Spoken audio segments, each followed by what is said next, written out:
Welcome back to the Payment Shed podcast, live here at MPE. I'm with Alex Fernandez, VP of Western Europe at Solidgate. Alex, thank you so much for joining us. Tell me a little bit more about yourself, your background, and then about Solidgate.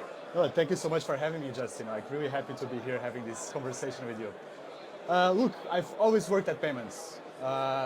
Really, my early starts, I was working at Amadeus, which everyone knows nowadays as Outpace. And that was really like the origin of orchestration, right? Like it was all about connectivity and connecting airlines and the systems with the ecosystem. After that, I moved some years to the consumer side. And the last 5 years prior to Solidgate, I've been with Klarna, leading the go-to-market efforts for Iberia. Amazing. And tell me a little bit more about Solidgate. What do you guys do? Yeah, so Solidgate is all-in-one orchestrator. So what we really do is that we give the infrastructure to any company to really excel at payments. So as we like to say, we actually want our customers to be building their products, and we care about everything that is payment related for them. Nice. And when we talk about enterprise businesses and merchants, a lot of them still rely on one PSP. Yeah.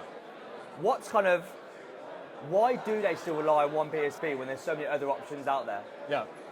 Look, I think that it's because they are too comfortable and their priorities are just elsewhere. So as I like to say, like when a merchant gets to the 20 million TPV or GMV thresholds, is where they can really start optimizing. And optimization is not really about performance, right? There are so many different things that we can be looking at. And a conversation I often have with my merchants is that depending on the business line where you are operating into, you are spending so much money to get the customer in top funnel, on your positioning, on your marketing efforts, on your consumer acquisition, and you are focusing so much here that then everything that is happening here is kind of left in the status quo. Sometimes the status quo is fine, but and specific for payment people, like when you have an acceptance rate of like 80%, that's not fine. Yeah. Like you can actually start digging into it and working on things to actually improve it. And that's where we actually get into pace. Not only in performance, price, right? But also like so many things that we could be looking after. A conversation I have with many merchants is maybe when they're using one gateway into multiple PSPs and they call that orchestration. Yeah. When we have lots of different gateways, who then have lots of different acquiring relationships, what do you then think becomes a challenge when they're overwhelmed with solutions? Yeah. Look, I think it's also in the sense of like who is actually having control over payments, right? Like we don't rely our own lives to a single bank. Yeah. Right? So like at payments here is exactly the same. Why do we have a single player having the control of everything that is happening that is so core to your own business, which is receiving the money for your products or your services, right? So here is a bit the same. So of course every merchant is unique. Every merchant is very different on the goals that they have, on the architecture that they have, on the resources that they have. But what we really do is to work with them almost as consultant partners to make sure they are getting the most out of it. And that can be a single gateway, multiple acquirers, or actually might be an orchestration layer connecting to the full ecosystem and letting the merchant actually have different commercial relationships with different acquirers, again, depending on what the goal is. Sometimes the goal is margin, sometimes the goal is performance, and we need to adapt to that, right? One term we're hearing quite a lot in the industry at the minute is smart routing. Yeah. What's your thoughts and opinions on what smart routing is? Yeah. Look, I'm a payments guy. So for everyone that works in payments, it's very easy to be very geeky about it. Yeah. And I think that smart routing is one of the coolest things that we have in payments. Because again, it's giving the control back to the merchants to decide what is happening with their transactions. It's not the gateway deciding, it's not the acquirer, it's the merchants, right? And you can get very granular about it.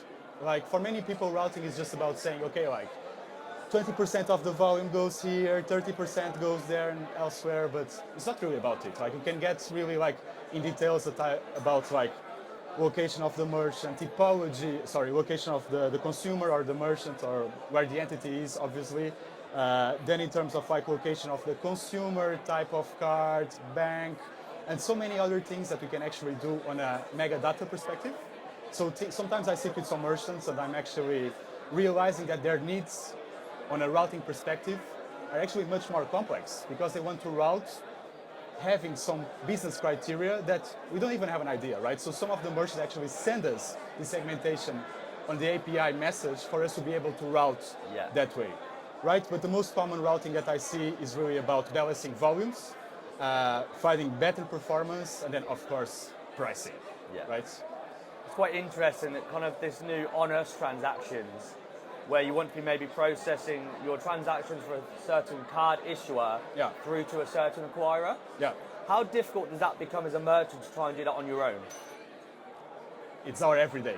Yeah. Right? To give you an example, I mean, every time we have an issuer that is the same as the acquirer, like it's very basic that the performance will be better, potentially, and depending on the market, interchange will be lower as well. So it's kind of a no-brainer to actually do it. And we see it by the data that we have, right? So one of the cool things about Solidgate as an orchestrator and the way that our account managers actually work with our merchants is that we have access to so much data in ecosystem, in different regions, different acquirers, issuers, that we can actually go to the merchant and say, look, to operate in this given market, I don't know, let's say the US. The US, like JP Morgan is the biggest issuer in the US. So it's kind of a no-brainer that the acquirer should be JP Morgan, right? And we can actually make that happen with Solidgate because we are not only a tech company in the sense that some of the orchestrators out there, they just work more on a connectivity type of thing. We are actually a financial institution. We have our own license, which means that we have PayFac with some of these biggest like tier one acquirers, right?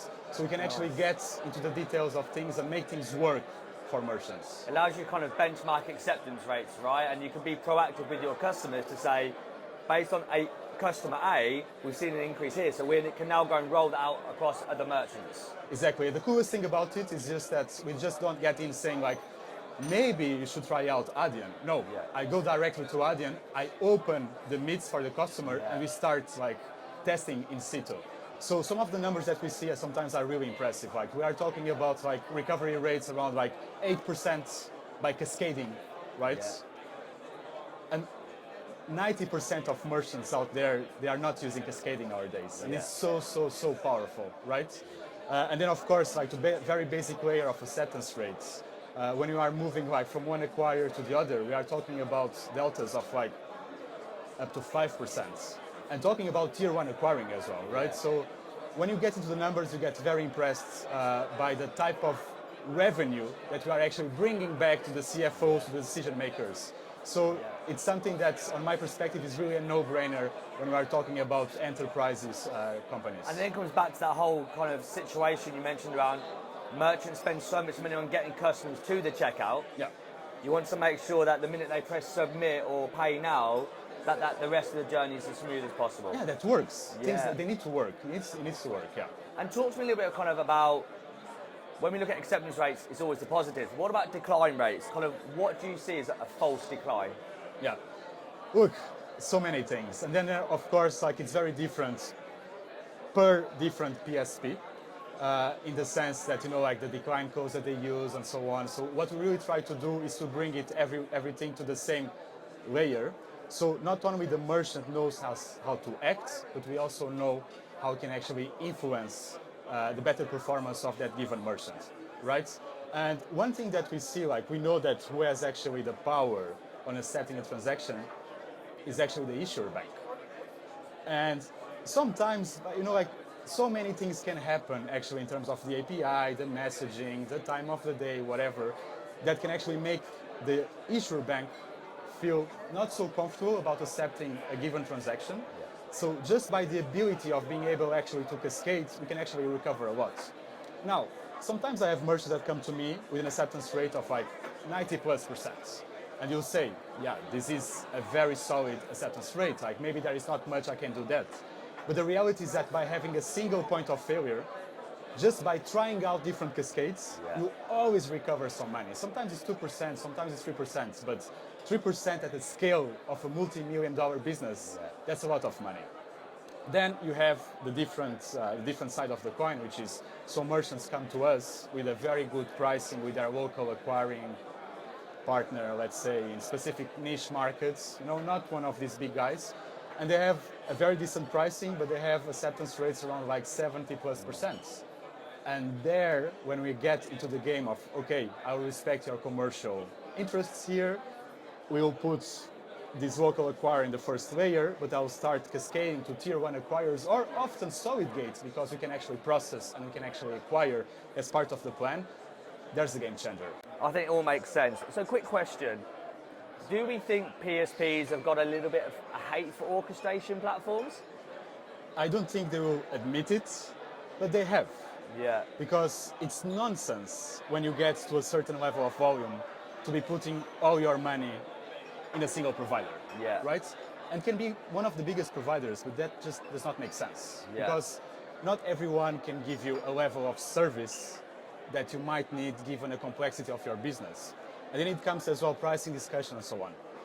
And the fact that I see around like many PSPs actually focusing on orchestration and saying that they do orchestration themselves is actually something quite cool, because everyone is kind of educating the merchant on what orchestration is, but also we cannot fool ourselves. Like a PSP can do very limited orchestration. We can do some routing, we can play around, we can do some connectivity on APMs, whatever, but the real orchestrator needs to sit a level behind, because there's where we actually find the real gains, right? Yeah, and you mentioned around kind of working with Solidgate, you do a lot of the heavy lifting Yeah. for your merchants, getting an account set up. We all know how painful it is to get mids through most acquirers. How real is that kind of one integration to many through Solidgate? Yeah, extremely easy, because again, like, we are not just a tech integrator, we are actually a financial institution, which means that often, again, depending on what the goal is for the merchant, if we are actually providing payment services to the merchant, we'll do the onboarding with that given merchant. And that onboarding very often is just enough for us to be able to open different needs with different acquirers, but also to get access for these given merchants to specific APMs. Yeah. Right? So often we are talking about an email to a given account manager, give us a couple of business days to get that set for you, and we are actually able to do that, right? Alternatively, and for the merchants that want to have again that power or that control, all of this can actually be self-serviced in our hub. Nice. Not only getting these accounts live, but also everything in terms of the routing, the cascading logics, and so on. So it's everything that we do is about giving the merchants the control on their payment stack. Nice. And what could PSPs do to up their game then? Yeah. Look, PSPs are in a tough position at the moment, right? Because orchestration is becoming more and more common. So I just think as an industry, we'll have to adapt to be living in ecosystems where a given merchant can actually have more than one PSP, more than one acquirer, right? And that's what makes sense. So I think like upping its game, or how one can open. You want to repeat? Yeah, that's fine. Yeah. So what could PSPs do to up their game? Look, I think PSPs at the moment, or pure player PSPs, are in a corner situation at the moment, because, like, more and more it's becoming very common that a given merchant actually needs to work with more than one acquirer. So for all of us to open our games, I think what we can do better is actually to work better together. Yeah. To make sure that things are easy for the merchant, but also for our partners and the ecosystem. Because more and more cascading is going to become a bread and butter of the industry, and everyone is going to be doing cascading, and everyone is going to be migrating tokens from one to another. So I think it's all about making it easy for everyone, because I think eventually there is space for everyone. And whoever is good in this industry will always have merchants and will always have more volume. Nice. And we're here at MPE. What do you love about the event? So it's a very high quality event. I think in a European perspective, all the big people from the industry are here, not only on the provider side, but also on the merchant side. And what I really like the most of it is that people that are here are very knowledgeable about payments. So the type of conversation that we have is very interesting. And we are not selling here. We are really acting as consultant partners to our merchants, because often I hear about some needs and sometimes, like you just say like what is actually the best for the merchant, and everyone has this spirit here. And that's what I really love about the event. Perfect. And lastly, we have something on the Payment Shed podcast called the Shelf of Shame. Yeah. What is the biggest frustration for you in the industry that we work in? Look, I think it goes by waves, in a sense that it changes constantly. Right now, for me, is really the way that some local providers do KYC.